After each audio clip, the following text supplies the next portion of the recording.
raskuse poole võib täna enam-vähem juba rahule jääda, võib-olla natuke kiirem oleks võinud olla, aga 0-0 sprint on päris hea.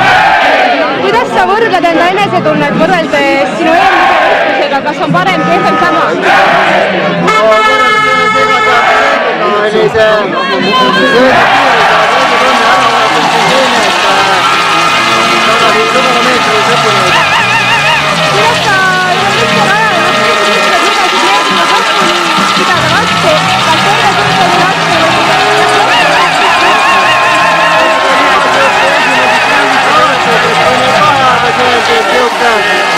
sekundit kaotust, kuskil poole ringi peal, kuigi ma olin suhteliselt kiiresti enda kohta nagu alustanud ka, et tundus, et täna võib raskeks minna.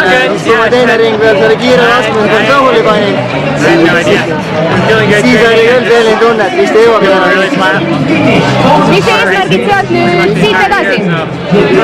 Kõigepealt tuleb vaadata, kuidas tagaajamiskohad siin välja mängitakse, et esialgu võiks tagaajamisse saada ja kui mõned maailmakarika punktid tulevad, oleks ka tänase sõidu kohta päris okei. Aitäh sulle!